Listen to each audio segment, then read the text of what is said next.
Hello hi friends, good morning everybody. ഞാനേ കുറച്ച് ചക്ക ഫ്രിഡ്ജിലെടുത്ത് വെച്ചിട്ടുണ്ടായിരുന്നു. നമ്മളുടെ പ്ലാവയിലുണ്ടായത് പഴുത്തുപോയേ, ഒരെണ്ണം പഴുത്തുപോയി. ഞങ്ങളിവിടെയൊക്കെ ഇല്ലായിരുന്നല്ലോ, യാത്രയിലായിരുന്നല്ലോ. അപ്പം ഞാനത് അടർത്തി ഫ്രിഡ്ജിൽ വെച്ചിട്ടായിരുന്നു യാത്രയൊക്കെ പോയപ്പം ചക്ക കളയാതെ സൂക്ഷിച്ചത്. അത് ഞാനെല്ലാം ഒന്ന് അരിഞ്ഞെടുത്തതാ ഉപ്പിട്ട്. ഇത് വെള്ളമൊന്നും ഒഴിച്ചതല്ല കേട്ടോ.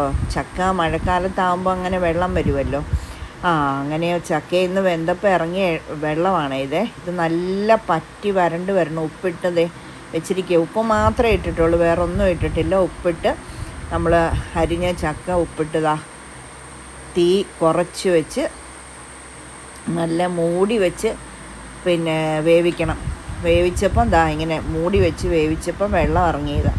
ഇനി ആ വെള്ളം എല്ലാം പറ്റുമ്പം ഈ ശർക്കര ഉരുക്കിയത് നമ്മൾ അരിച്ചൊഴിച്ച് കൊടുക്കണം.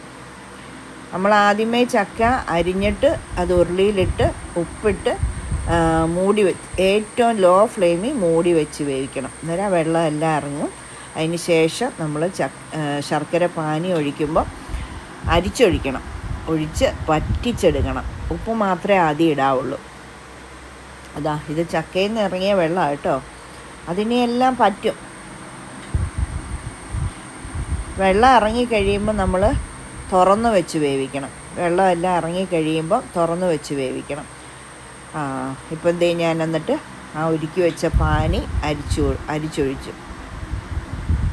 മനസ്സിലായില്ല? ആദ്യമേ വെള്ളമൊന്നും ഒഴിക്കാതെ ലോ ഫ്ലെയിമിൽ മൂടി വെക്കണം. മൂടി വെച്ച് വേവിക്കുമ്പോൾ കുറേ കഴിയുമ്പോൾ വെള്ളം ഇറങ്ങും. വെള്ളം ഇറങ്ങിക്കഴിയുമ്പോൾ നമ്മൾ ഹൈ ഫ്ലെയിമിലിട്ട് ഇളക്കി അതിങ്ങനെ പറ്റിച്ചെടുക്കണം. ശർക്കര പാനി ഒഴിക്കണം. ആദ്യം ഉപ്പിട്ടാണല്ലോ നമ്മൾ ചക്ക വേവിച്ചത്. അതിന് ശേഷം നമ്മൾ ജീരകവും ഏലക്കായും കൂടെ ആവശ്യത്തിനുള്ളത് പൊടിച്ചിടുക. പിന്നെ നമ്മൾ നെയ്യ് ആവശ്യത്തിന് ചേർക്കുക. എന്നിട്ട് തീ കൂട്ടി വെച്ച് നമ്മൾ അവിടുന്ന് മാറാതെ ഇളക്കി പരുവത്തിനാക്കി എടുക്കണം. വെള്ളം എല്ലാം പറ്റി വെള്ളമയം ഒട്ടുമില്ലാതെ. വെള്ളമയം ഉണ്ടെങ്കിൽ അഴുക്കായിപ്പോവും.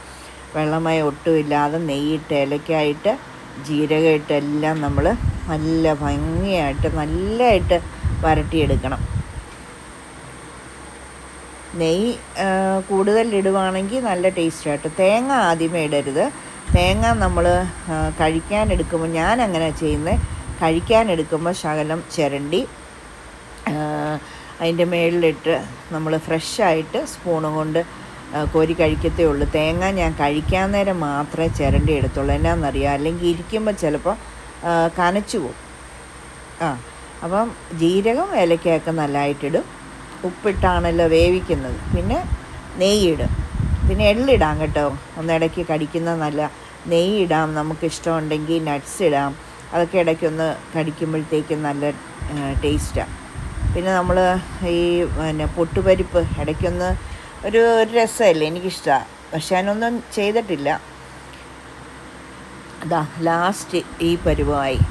കുറച്ചുകൂടെ ആയാൽ നല്ല ഹൽവ പോലെ ആയി വരും കേട്ടോ. ഞാൻ അങ്ങനെ എടുക്കുന്നില്ല. എനിക്കിങ്ങനെ കോരി കഴിക്കണം. അതിന് വേണ്ടിയിട്ട് ഈ പരുവത്തിലാക്കി. ഇനിയിപ്പം നമ്മൾ ഈർപ്പം തട്ടാതെ തവി ഇങ്ങനെ വെച്ചിട്ട് ചെരിച്ച് മൂടി വെക്കും. കണ്ടോ? ഓക്കെ അല്ലേ? അപ്പോൾ എല്ലാവരും ഉണ്ടാക്കി നോക്കണം. അഭിപ്രായങ്ങളൊക്കെ അറിയിക്കണം. നമ്മുടെ വീഡിയോസൊക്കെ കാണണം. ഞാൻ ഭയങ്കര തിരക്ക്. ആഷറിൻ്റെ ആരൻ്റെ കാര്യങ്ങൾക്ക് ഞാൻ ഓട്ടമാണ്. അതുകൊണ്ടാണ് കേട്ടോ. അപ്പോൾ അതെല്ലാവരും സഹകരിക്കണം. ഇടുന്ന വീഡിയോസൊക്കെ ഒന്ന് കാണണം.